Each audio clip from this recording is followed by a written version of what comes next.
মানুষের সেন্টিমেন্ট নিয়ে খেলা শুরু হয়েছে, বললেন রনি। এদিকে আফ্রিকায় ছড়িয়ে পড়ছে মাঙ্কি পক্স। শাহজালাল বিমানবন্দরে বিশেষ সতর্কতা। জানাবো, যুক্তরাজ্যে শেখ হাসিনাকে আশ্রয় দেওয়া উচিত হবে না, বললেন রূপা হক। এদিকে আলোচনায় বহু কে হচ্ছেন শাবিপ্রবির উপাচার্য। শুনছিলেন সংবাদ শিরোনাম, এবারে বিস্তারিত। মানুষের সেন্টিমেন্ট নিয়ে খেলা শুরু হয়েছে, বললেন রনি। দেশ বিদেশের বিভিন্ন ইস্যু নিয়ে টক শো, ইউটিউব কিংবা ফেসবুক সর্বত্র সরব থাকেন সাবেক সংসদ সদস্য ও কলামিস্ট গোলাম মাওলা রনি। দেশের চলমান পরিস্থিতি নিয়েও তিনি নিয়মিত জাতিকে আপডেট রাখার চেষ্টা করেন বিভিন্ন সময়। এরই অংশ হিসেবে নিজের ভেরিফাইড ফেসবুক অ্যাকাউন্ট থেকে দেশের বর্তমান পরিস্থিতি নিয়ে একটি স্ট্যাটাস দিয়েছেন তিনি। বেলা 2টা28 দেওয়া পোস্টে তিনি বলেছেন, সারা দেশে কি হচ্ছে? মানুষকে বোকা বানানোর চেষ্টা হচ্ছে। সমস্যা সমাধানের পরিবর্তে মানুষের সেন্টিমেন্ট নিয়ে নতুন খেলা শুরু হয়েছে। জনাব সালমান এফ রহমান, আনিসুল হক পলকের বিরুদ্ধে গণরোষ তুঙ্গে। কিন্তু তাই বলে তাদেরকে যেভাবে অপমান করে গ্রেপ্তার, আদালতে নিয়ে লোক লেলিয়ে অপমান করা, এটা মেনে নেওয়া যায় না। এগুলো মন্দ কাজ এবং ভবিষ্যতের জন্য অশনি সংকেত। মেজর জেনারেল জিয়াউল হাসান কোনোদিন ডিজিএফআই এর সঙ্গে ছিলেন না। তাকে বলা হচ্ছে আয়নাঘরের কারিগর, অথচ জেনারেল আকবর, জেনারেল আবেদিন সম্পর্কে টু শব্দটি নেই। আফ্রিকায় ছড়িয়ে পড়ছে মাঙ্কি পক্স। শাহজালাল বিমানবন্দরে বিশেষ সতর্কতা। মাঙ্কিপক্স রোগের সংক্রমক নিয়ে বিশেষ সতর্কতা জারি করেছে হযরত শাহজালাল আন্তর্জাতিক বিমানবন্দর কর্তৃপক্ষ। বিমানবন্দরের আগমনী চ্যানেলে সার্বক্ষণিক একটি চিকিৎসক দল নিয়োজিত রয়েছেন বলেও জানানো হয়েছে। শাহজালাল বিমানবন্দরের নির্বাহী পরিচালক গ্রুপ ক্যাপ্টেন মোহাম্মদ কামরুল ইসলাম স্বাক্ষরিত বিজ্ঞপ্তিতে তথ্য জানানো হয়। এতে বলা হয়, মাঙ্কিপক্স বিষয়ে এয়ারলাইন্সগুলোকে সতর্ক থাকতে। মাঙ্কিপক্স লক্ষণযুক্ত কোনো যাত্রী থাকলে দ্রুত তা স্বাস্থ্য বিভাগকে জানাতে হবে। এছাড়া বাংলাদেশে আসার 21 দিনের মধ্যে যাত্রীদের মাঙ্কিপক্সের লক্ষণগুলো দেখা দিলে 10655 নম্বরে কল করতে অনুরোধ করা হয়েছে। বিমানবন্দর কর্তৃপক্ষ জানায়, বিশ্ব স্বাস্থ্য সংস্থার মাঙ্কিপক্স নিয়ে বৈশ্বিক জনস্বাস্থ্য সতর্কতার পরিপ্রেক্ষিতে 16 আগস্ট হযরত শাহজালাল আন্তর্জাতিক বিমানবন্দর, বেবি চক বিমানবন্দর কর্তৃপক্ষ, এয়ারলাইন্স রোগ নিয়ন্ত্রণ কেন্দ্র এবং বিমানবন্দর স্বাস্থ্য বিভাগের সহযোগিতায় একটি বৈঠক অনুষ্ঠিত হয়। Operations member air commodore AFM Atikuzzaman বৈঠকে সভাপতিত্ব করেন। বৈঠকে সংশ্লিষ্ট স্টেক হোল্ডারদের জন্য সতর্কতার দায়িত্ব সম্পর্কে সিদ্ধান্ত নেওয়া হয়েছে। বিমানবন্দর কর্তৃপক্ষ, স্বাস্থ্য বিভাগ ইতোমধ্যে লক্ষণযুক্ত যাত্রীদের মোকাবিলার জন্য ব্যবস্থা স্থাপন করেছে। লিফলেট দিচ্ছে এবং আগমন স্বাস্থ্য ডেস্কগুলো 24/7 ডাক্তারের মাধ্যমে পরিচালিত হচ্ছে। শাহজালাল বিমানবন্দর দিয়ে আগত যাত্রীদের তাপমাত্রা থার্মাল স্ক্যানার আর্চওয়ে দ্বারা স্ক্যান করছে। প্রয়োজন হলে লক্ষণযুক্ত যাত্রীদের কুর্মিটোলা জেনারেল হাসপাতাল, সংক্রামক রোগ হাসপাতাল এবং কুয়েত মৈত্রী হাসপাতালে অ্যাম্বুলেন্সের মাধ্যমে পাঠানো হবে। বৈঠকে এয়ারলাইন্সগুলোকে সতর্ক থাকতে এবং কোনো লক্ষণযুক্ত যাত্রী থাকলে দ্রুত স্বাস্থ্য বিভাগকে অবহিত করতে বলা হয়েছে।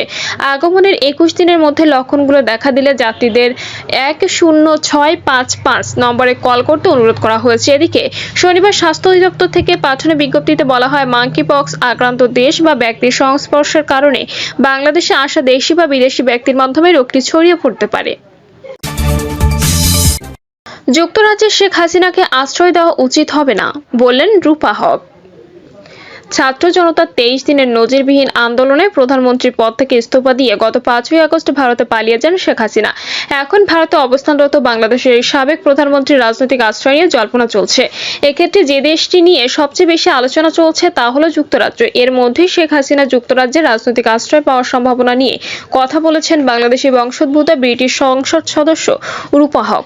ব্রিটিশ সংবাদ মাধ্যম দ্য স্ট্যান্ডার্ডে এক নিবন্ধে লেখার পার্টির এই এমপি লেখেন, শেখ হাসিনাকে যুক্তরাজ্যে আশ্রয় দেওয়া উচিত হবে না। তিনি লিখেছেন, বাংলাদেশ কতটা বিশৃঙ্খল ছিল তা নিয়ে গান গেয়েছিলেন জর্জ হ্যারিসন।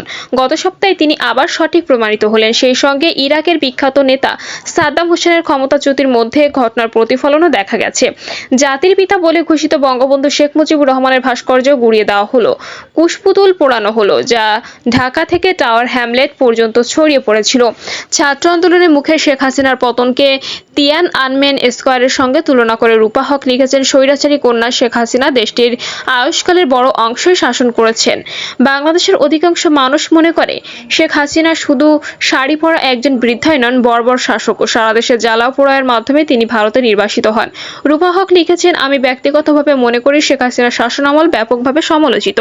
সেই সঙ্গে যুক্তরাজ্যের নিজস্ব অভিবাসন সংক্রান্ত রাজনৈতিক স্পর্শকাতর বিষয়টি বিবেচনায় নিয়ে যুক্তরাজ্য সরকারের এমন একজনকে আশ্রয় দেওয়া উচিত হবে না, যার বিরুদ্ধে আন্তর্জাতিক অপরাধ আদালতে বিচারের দাবি রয়েছে। অনেক বাংলাদেশি মনে করেন শেখ হাসিনাকে দেশে ফিরিয়ে বিচারের মুখোমুখি করা উচিত। ছাত্রদের নিয়ে অন্তর্বর্তীকালীন সরকারের নেতৃত্বে থাকা নোবেলজয়ী ডক্টর মোহাম্মদ ইউনূসের প্রসঙ্গ টেনে রূপা হক লিখেছেন, 84 বছর বয়সী নোবেলজয়ী অধ্যাপক ডক্টর মোহাম্মদ ইউনূস এখন বাংলাদেশের হাল ধরেছেন। সম্প্রতি জনপ্রিয়তার ভয়ে তাকে কারাবন্দী করার ষড়যন্ত্র করেছিলেন শেখ হাসিনা। বন্দিদশা থেকে মুক্তি পেয়েছেন সাবেক প্রধানমন্ত্রী বিরোধী দলীয় নেত্রী খালেদা জিয়া। এরই মধ্যে হাসিনার ছেলে সজীব ওয়াজেদ জয় বিভিন্নভাবে বিরোধীদেরকে ইসলামিস্ট ট্যাগ দিয়ে বেশ কয়েকটি ভিডিও প্রকাশ করেছেন। সেই সঙ্গে তার মায়ের প্রতি অকৃতজ্ঞতার জন্য বাংলাদেশিদের তিরস্কার করেছেন। আবার তিনি এও দাবি করেন যে তার মা বাংলাদেশে ফিরে যাবেন বলে প্রতিশ্রুতি দিয়েছেন। সবশেষে রূপা হক লেখেন, তবে ঝুঁকি এখনো থেকেই যাচ্ছে। এরপরও আশা করি সেখানে গণতন্ত্র ফিরবে। দুই পরিবারের চিরবৈরিতা যেখানে বাংলাদেশের ইতিহাস রূপায়ণ করে, সেখানে ভবিষ্যৎ যখন সুষ্ঠু একটি নির্বাচন হবে, তখনই সবকিছু নতুন করে শুরু করার উৎকৃষ্ট সময় হবে। 5ই আগস্ট গণ আন্দোলনের মুখে দেশ ছেড়ে ভারত চলে যান শেখ হাসিনার সঙ্গে ছিলেন তার ছোট বোন শেখ রেহানা। সেই থেকে তারা ভারতেই আছেন। ভারত থেকে শেখ হাসিনা যুক্তরাজ্যে যেতে পারেন এমন খবর দিতে থাকে ভারতীয় সংবাদ মাধ্যমগুলো। শেখ হাসিনা যুক্তরাজ্যে আশ্রয় চেয়েছেন বলে খবর আসে, তবে এ নিয়ে প্রকাশ্যে কেউ কোনো তথ্য দেয়নি। এদিকে শেখ হাসিনার ছোট বোন শেখ রেহানার মেয়ে টিউলিপ সিদ্দিকও ব্রিটিশ পার্লামেন্টের জনপ্রিয় সংসদ সদস্য। চলতি বছরের 4 জুলাইয়ের নির্বাচনে তিনিও টানা চতুর্থবারের মতো লেবার পার্টি থেকে জয়ী হন। তবে শেখ হাসিনা যুক্তরাজ্যে আশ্রয় চাওয়া না চাওয়ার বিষয়ে টিউলিপের কাছ থেকে এখনো কোনো বক্তব্য আসেনি।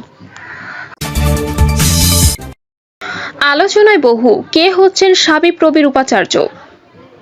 বৈষম্য বিরোধী ছাত্র আন্দোলনের তোপের মুখে শেখ হাসিনার দেশ থেকে সরকারের পতন ঘটে গত 5ই আগস্ট। এরপর থেকে দেশের পাবলিক বিশ্ববিদ্যালয়গুলোর উপাচার্য, প্রক্টর, প্রভোস্ট সহ বিভিন্ন প্রশাসনিক দায়িত্বে থাকা ব্যক্তিদের পদত্যাগের হিড়িক পড়ে। শাহজালাল বিজ্ঞান ও প্রযুক্তি বিশ্ববিদ্যালয় থেকেও VC, pro VC, treasurer, registrar সহ ডজনখানেক দপ্তর ও ইনস্টিটিউট পরিচালক পদত্যাগ করেছেন। এ অবস্থায় প্রতিষ্ঠানটির প্রশাসনিক ও একাডেমিক কার্যক্রম অচল হয়ে পড়েছে। এ অচল অবস্থা দ্রুত কাটিয়ে শিক্ষার পরিবেশ ফিরিয়ে আনার দাবি জানিয়েছেন শিক্ষক, শিক্ষার্থী, কর্মকর্তা, কর্মচারীরা। সংশ্লিষ্টরা বলছেন, শিক্ষার পরিবেশ স্বাভাবিক করতে ভিসি, প্রো ভিসি নিয়োগ অত্যন্ত জরুরি। অন্যদিকে দেশের বিশ্ববিদ্যালয়গুলোকে গতিশীল করতে খালি হওয়া গুরুত্বপূর্ণ পদগুলো দ্রুতই পূরণ করার কথা জানিয়েছেন অন্তর্বর্তী সরকার। আগামীকাল থেকে মাধ্যমিক সহ বিশ্ববিদ্যালয় শ্রেণী কার্যক্রম শুরু আহ্বান জানিয়েছে সরকার। ফলে শাবিপ্রবি শূন্য পদে ভিসি, প্রো ভিসি নিয়োগ নিয়ে বিশ্ববিদ্যালয় সংশ্লিষ্ট সবার মাঝে জোরালো আলোচনা শুরু হয়েছে। কে হচ্ছেন শাবিপ্রবির 13তম উপাচার্য তা নিয়েও চলছে জল্পনা কল্পনা। শাবিপ্রবির পরবর্তী উপাচার্য হিসেবে বেশ কয়েকজন শিক্ষকের নাম বিভিন্ন মহলে আলোচিত হচ্ছে। তারা হলেন ঢাকা বিশ্ববিদ্যালয়ের সমাজবিজ্ঞান বিভাগের অধ্যাপক ডক্টর ASM আমানুল্লাহ, শাহজালাল বিজ্ঞান ও প্রযুক্তি বিশ্ববিদ্যালয়ের গণিত বিভাগের অধ্যাপক ডক্টর মোহাম্মদ সাজেদুল করিম ও অধ্যাপক doctor Mohammad Ashraf Uddin, food engineering and T technology বিভাগের অধ্যাপক ডক্টর মোহাম্মদ মোজাম্মেল হক, লোক প্রশাসন বিভাগের প্রধান অধ্যাপক doctor Mohammad Ashraful Siddiqui, industrial and production engineering বিভাগের অধ্যাপক doctor Mohammad Iqbal, political studies বিভাগের অধ্যাপক ডক্টর মোহাম্মদ নজরুল ইসলাম সহ বেশ কয়েকজন শিক্ষক ভিসি হতে এসব শিক্ষকদের বাইরে অনেকে সিভি জমা দেওয়ার পাশাপাশি দৌড়ঝাঁপ শুরু করেছে। দীর্ঘস্থানীয় এ পদ বাগিয়ে নিতে আলোচিত অনেকে ঢাকার অবস্থান করে অন্তর্বর্তীকালীন সরকারের উপদেষ্টা সহ তাদের কাছের ব্যক্তিদের সাথে লবিং তৎপরতা বাড়িয়েছে বলে জানা গেছে। অন্যদিকে নির্দলীয় ও একাডেমিশিয়ান এমন একজনকে শাবিপ্রবির উপাচার্য হিসেবে দেখতে চান বলে জানিয়েছেন বৈষম্য বিরোধী ছাত্র আন্দোলনের কেন্দ্রীয় সমন্বয়ক আসাদুল্লাহ আল গালিব। তিনি বলেন, আমাদের বিশ্ববিদ্যালয়ের উপাচার্য পদত্যাগ করায় বর্তমানে পদটি খালি রয়েছে। এক্ষেত্রে শিক্ষার্থীরা নতুন উপাচার্য হিসেবে একাডেমিশিয়ান এবং নির্দলীয় এমন একজনকে বিশ্ববিদ্যালয়ের উপাচার্য হিসেবে দেখতে চান। উপাচার্য হিসেবে যিনি আসবেন তিনি এই বিশ্ববিদ্যালয় কিংবা অন্য যে কোনো বিশ্ববিদ্যালয় হতে পারে, তাতে আমাদের আপত্তি নেই। আলোচিত শিক্ষকদের মধ্যে উপাচার্য হওয়ার দৌড়ে শীর্ষে রয়েছেন ঢাকা বিশ্ববিদ্যালয়ের সমাজবিজ্ঞান বিভাগের অধ্যাপক ডক্টর ASM আমানুল্লাহ।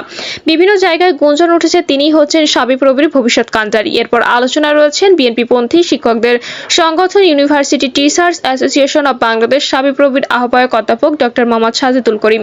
শিক্ষকদের মধ্যে বয়োজ্যেষ্ঠতা, প্রশাসনিক দায়িত্ব পালন, শিক্ষক রাজনীতির সক্রিয়তার দিক দিয়ে একটু এগিয়ে রয়েছেন তিনি। এতে রয়েছে জাতীয়তাবাদী শিক্ষক ফোরামের আহ্বায়ক অধ্যাপক ডক্টর আশরাফ উদ্দিনও। অন্যদিকে শিক্ষার্থীদের সম্পৃক্ততা, তাদের পাশে দাঁড়ানো, গ্রহণযোগ্যতা কিংবা কালচারাল ওরিয়েন্টেডের দিক বিবেচনায় অধ্যাপক ডক্টর মোহাম্মদ মোজাম্মেল হক এবং অধ্যাপক ডক্টর মোহাম্মদ আশরাফ সিদ্দিকীকে এগিয়ে রেখেছেন শিক্ষার্থীরা। তাদের নিয়ে সামাজিক যোগাযোগ মাধ্যম সহ বিভিন্ন জায়গায় সরব আছেন তারা। তবে এই দুইজন শিক্ষকের মধ্যে একাডেমিক এক্সিলেন্সের দিকে অধ্যাপক ডক্টর মোহাম্মদ আশরাফ সিদ্দিকীকে এগিয়ে রেখেছেন শিক্ষার্থীরা।